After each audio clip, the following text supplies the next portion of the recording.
M. Kabila a sali distribution à Bakar. Apesi Namoko, président de la République, M. Félix Tshisekedi. Il y a l'Assemblée nationale, Mme Mabunda a la présidente. Et le reste, Binobopol. Baat, Pesa Ayo. Le roi M. Baat Alingakambongo a posé une question. M. Félix Tshisekedi, le roi qui n'a pas à représenter, et que M. Kabunda, qui parmi Bateau, va faciliter qui alliance contre nature entre M. Kabila et M. Félix Tshisekedi, va commissaire deuxième vice-président. Ne fût-ce que ça a été semblant. Il y a quand même une que non, voilà, il y a eu deux personnes qui ont challengé et c'est elle qui est passée. Madame Mabunda, kaka ndenge bapona ki ndenge wana penenga bimeli.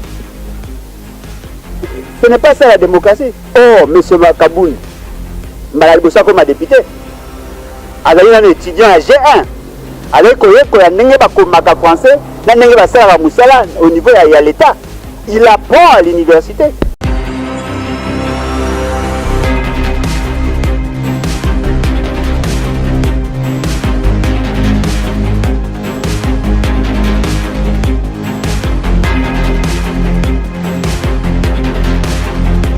Voilà, l'isolo Katia Mboka Congo, Babeta Rango, toujours là-bas Congolais. Voilà pourquoi on a John Kabamba. Dans la Katia terrain pour tout bêta actualité pour Yiki, qui est à la Congo, terrible. Mille par ailleurs, élection Salami, candidat au BC Moko. Candidat à niveau présidentiel. Et puis la vice nae Yemoko. Bandeko, et Sali qui est président et pelé à débat. En Akatia, République démocratique du Congo, et puis les députés vont voter, et puis les ministres pendant qu'il y a Yemogo. Est-ce que l'important c'est l'élection qui trouve l'issue dans le Congo à l'Ebolo Mbote, merci pour l'invitation. Merci beaucoup à la Congo. Tout le monde installation, il y a un bureau, il y a Assemblée nationale, provinciale, point de vue. Bon, je crois que dans l'émission de Saki Asuka, à l'Obelaki Mingi sur le problème. Apparemment, Bazar vous a surpris et pourtant, Moutinho se trouve à Ebaki, Maramne, au Salama, à Ebaki, au Salama, à Boy. Monsieur Kabila a sali distribution à Bakar. Apesi Namoko, président de la République, M. Félix Tshisekedi. Apesi Naba Missou, députés provinciaux. Apesi Naba Missou, députés nationaux. Et pas Ebisi Bango Nassima. Le quoi, Abinoyo se trouve aux yeux, au Kozo, au Bostenga Kingai, Bossala, au Nganalingi. Nalingi, na niveau, il y a l'Assemblée nationale. Madame Mabunda a la présidente. Et le reste, Binobopol. Baat, Pesa Ayo. Le roi M. Baat Alingakambongo a posé une question. Abusu à Moutache. Oh, Moussou Kuna, Pesa, Apesi rapporteur. Oh, Kuna, Pesa, Apesi deuxième vice-président. M. Félix, c'est que le roi qui n'a pas à représenter et que M. Kabunda, qui parmi Bateau, va faciliter qui alliance contre nature entre M. Kabila et M. Félix, c'est que va commissaire deuxième vice-président. Cette configuration est qu'il à niveau. C'est Kabila qui distribue les cartes. Alors, le lot, ce que Moni, Makambo et Salama qui a candidature unique. Kabila, to élection Salami, to Moni Moutabimi, moi la Congo. Non, élection Samandene. Modo de Pesami. Balobi il faut que Madame Mabunda ait la candidate. Moutounion soit là qui n'a la velléité, n'a pas ambition. Il y a qu'à postuler, va empêcher. Parce que la beauté de la démocratie. Parce que le il y a temple de la démocratie au Parlement. La beauté de la démocratie, il faut avoir une contradiction.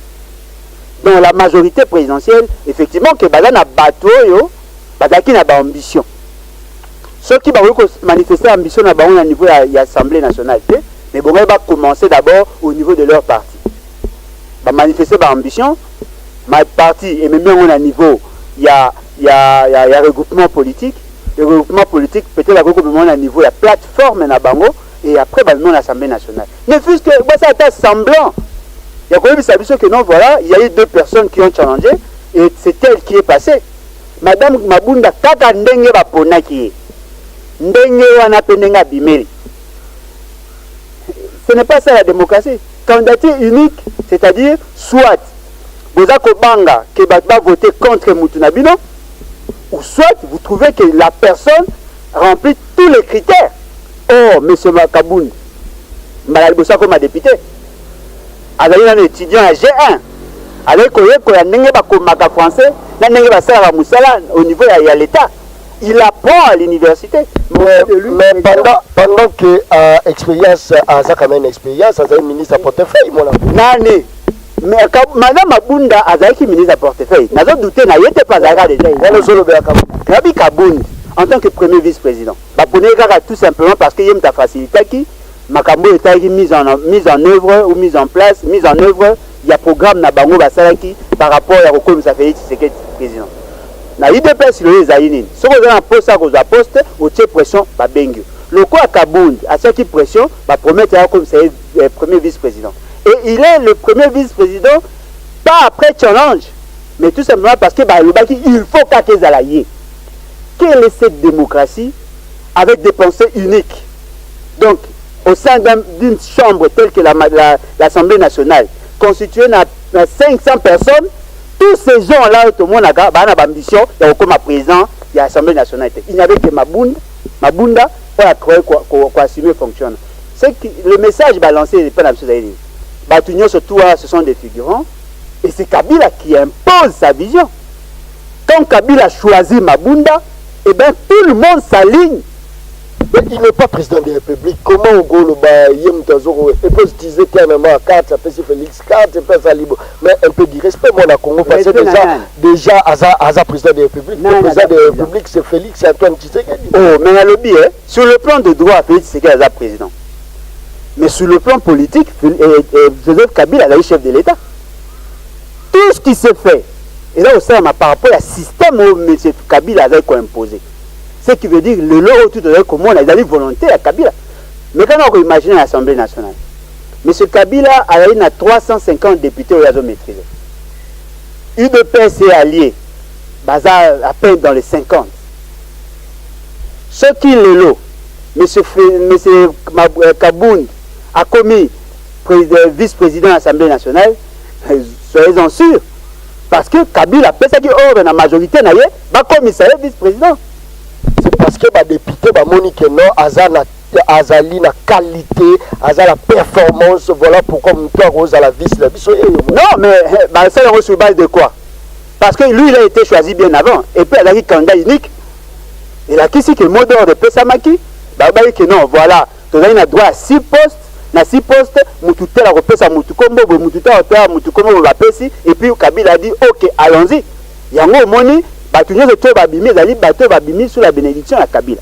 Ce qui veut dire, c'est Kabila qui détient la politique réelle du pays. Il y a une sa orientation, Bazali à laquelle le Bazali Kolandaye, parce que c'est lui l'autorité morale, il y a FCCK. Donc on a le bac qui a besoin de la comprenarité. Si on va comprendre que bisognon sont aux alliés à Walelo, tu dois jouer jeu à Kabila. Il y a un chef d'orchestre, il y a un metteur en scène, il y a un salama. C'est une rediffusion à la classe politique. Il y a une volonté à Kabila et ils allaient démontrer aujourd'hui. La difficulté est aux alliés. M. Félix Tshisekedi se promène avec une photocopie à pouvoir. Ngaïne Azali président, Azako Laksabat. Ngaïne président, mais dans le fait, ce n'est pas lui. C'est Kabila qui impose sa marque. Quel effet pendant que tout le monde qui a voyagé dans Libanda Mboka, la carte Mboka à l'intérieur, tout le monde a réhabilitation, port et salamalité, port au Boukala, tout le monde a réalisation au Salama, tout le monde Marambo Belé, puis pour ton information, carburant, il faut quitter, moi là-bas, mais Babloro Moko, tant que Kaleza, quitter moi la Congo, bon, il m'a quand même tant que fait Zali. Et donc, les alliés, vrais alliés, Bisso en économie de développement, te comparable à statistiques selon le période. M. Kabila a eu à construire plus de 7 points à Minen. M. Kabila a eu à construire plus de 12 points à Miké. Il y a moyenne. M. Kabila a eu à construire plus de 50 points à Minen. M. Kabila a eu à construire 3300 km de route. M. Kabila a eu à construire autant de bâtiments. Le développement, ce sont des actions qui se poser pour le peuple et par le peuple. Il y a moyen de permettre à ce que créer la richesse, la possibilité de se créer des revenus. C'est vrai que ce qui a lancé, parce que ce sont des anciens projets financés par l'ancien budget, il y a participer le lot tout simplement parce que il y a régner, bien que Kabila diriger. Ne pensez pas que action na ye non ye azali ndenge moko oyo tokobenga nini azali lokola moto azali kotambola na télécommande bazali koguide kende na gauche akende na gauche kende na droite akende na droite kende liboso akende liboso zonga nsima zongi nsima il ne fera rien sans wana eza non respect ya chef de l'état nga azobeta masolo bafenga beti masolo chef de l'état na beti bafe oyo biso tokomona oyo ayebi te ke lelo oyo M. Félix Tshisekedi azali na maîtrise ya eloko te nani. Les institutions là où il faut beaucoup de la décision, c'est le Parlement, il n'est pas là. Institution où il faut exécuter la décision, c'est le gouvernement, il ne sera pas au contrôle. Et vous dites que c'est lui le chef. Non, il est président de la République au regard de la disposition constitutionnelle et légale. Ça c'est bon. Mais sur le plan politique, il y a une autorité morale. Et cette autorité morale a le pouvoir constitutionnel. Parce que lorsqu'on voit une décision prise de manière informelle entre le parti politique et la constitution jusqu'à un niveau de commissariat, une décision supraconstitutionnelle, un pouvoir constitutionnel. Il y a un pouvoir qui va aujourd'hui au-delà de la constitution. Il y a en sorte que notre pays est en incertitude. C'est vrai que c'est OK sur le plan légal. M. Félix Tshisekedi est le président, mais sur le plan politique, Joseph Kabila est chef de l'État. Sur le plan politique, Joseph Kabila, pendant qu'à promettre à l'Obiang avec objectivité, Combo et Premier ministre, bientôt tout le peuple congolais a royé Bayango, et puis na gouvernement ainsi comme monité et logo yozolo bezo kokalate pendant que tout le monde a pouvoir politique et va ne pas. Ah, ndeko nangai, na sepe non cholier sous davantage. Ni sengela ki ndeko Kabila aya pour ça la promesse au sa premier ministre. Omoni tant ndeko Kabila komi molimo wana kingakate kotie mbala komi agité il faut na bimisa premier ministre pour na nini sengeli kaka ndeko Kabila aya pour nommer. C'est parce que le mot d'ordre peut s'amagiter. Si on a repéré ça parce que le mot d'ordre peut s'amagiter. Leur autorité morale a repéré ça ce a pesi ningi sabi na lingi M. Félix au sala loko na émission et t'accorde autant de temps. Yango moni a commis ce qu'on pressé. Et puis c'est obito Kenyatta mamba gouvernement ndeko nanga et on libo kozela na gouvernement lo lingi wa. M. Félix Tshisekedi bacheye pour na sécuriser ba intérêt à Kabila. Madame Mabunda bacheye pour na sécuriser ba intérêt à Kabila. Le Premier ministre bacheye pour na sécuriser intérêt à Kabila. Le gouverneur bacheye bango pour na sécuriser intérêt à Kabila. Et vous attendez à quoi? Ba voter to bacheye ndeko nanga. Non bacheye bango pas nani. Et pas un mot d'ordre pesami ou peuple. Non peuple te peuple bango voter gouverneur te. Ba député provincial Kabila nomaki akoptaki. Aibisi bango allez-y votez pour tête. Est-ce que baba propos est vraiment grave? Non mais c'est les grave. Je suis là. Je m'assume. Ceux qui va l'obito que la justice, dans le ça va élément on a nango, je m'assume on a que le bazali pour faire voir la population que le pouvoir réel est détenu par Kabila et le dans cadre constitutionnel et comme dans cadre politique. C'est lui qui donne des orientations et aujourd'hui les autres là sont des figurants. Nazali bisaba M. Félix Tshisekedi a otambola na photocopie à pouvoir. Nazali président, ce n'est pas lui qui dirige ces pays. Bato azako diriger le pays, Nazali Kabila et sa majorité. Voilà, merci beaucoup moi la Congo, mais tu sauter mon banc parce que tu as nos bêta papa installation. L'Assemblée installation définitive à l'Assemblée nationale na provinciale déjà tout tiré qu'à la Sénat. Je pense que la population petit à petit a retrouvé sourire parce que crise est à Makassia. Non, mais ce qui est population a retrouvé sourire et qu'on a sourire peut-être il y a peut-être bateau baleki. Je ne vois pas comment la population va se retrouver ceux qui basu bateau bâché pour servir les intérêts individus. La population avait besoin, il y a rupture avec le passé. Mais maintenant qu'on imagine, dans une chambre où il y a 500 personnes dans le Baki, il n'y a que 6 personnes qui avaient des ambitions. 6. Surtout le rôle pour les salis 6. C'est-à-dire, dans cette chambre-là, il y a le corps automate, le corps robot. À laquelle ceux qui cabent la queue à gauche, vont balader à gauche. Ceux qui à droite, à droite. Et puis la population va compter sur le bateau. Le bateau va la 4 volonté à Kabila. Ce Kabila a posé à 500 millions de dollars. Bango va relouer un mécanisme pour satisfaire les besoins.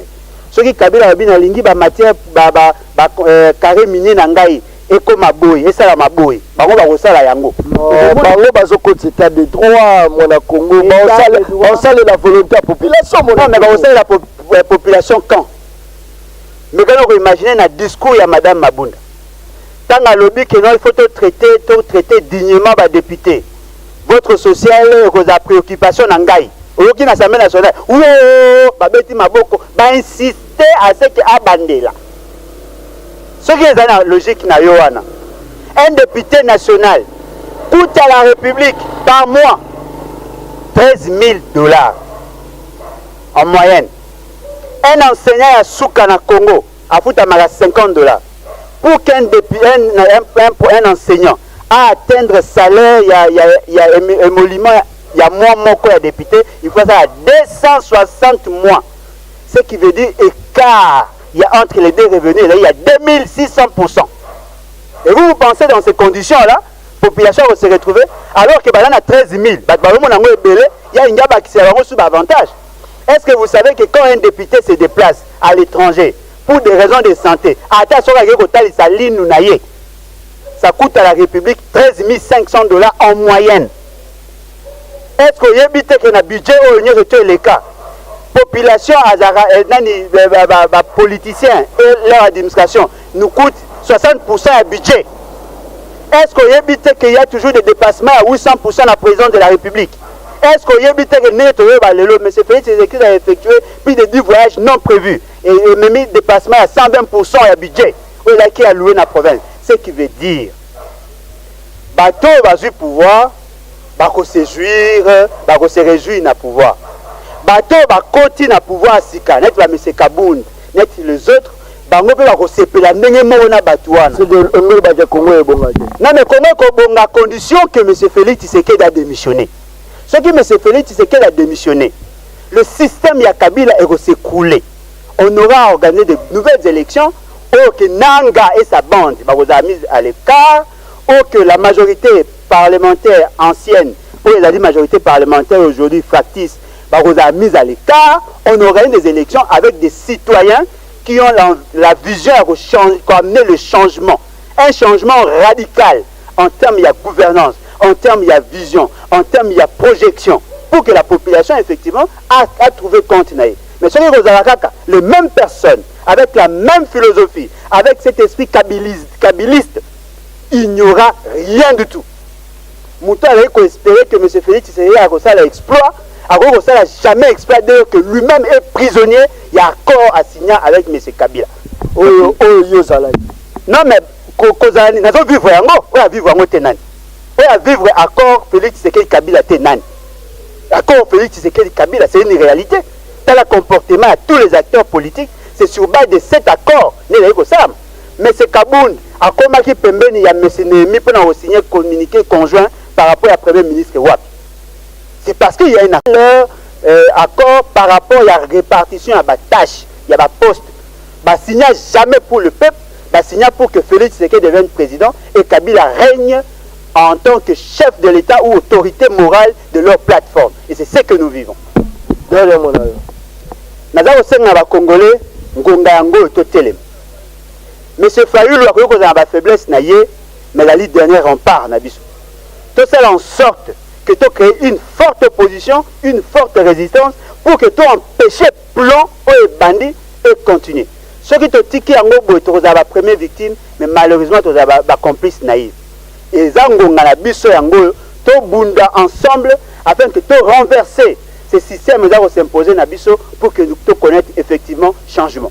Changement qu'il y a dans le Parlement ou le thé. Changement qu'il y a dans l'institution ou le thé. Changement qu'il y a dans M. Félix Té. Changement qu'il y a dans le peuple. Le peuple va se déterminer. Ceux qui se déterminent, ils vont continuer. Parce que Bango n'est pas prisonnier. Il faut tout affranchir Bango pour que tout le monde libérer le peuple. Merci beaucoup. Merci.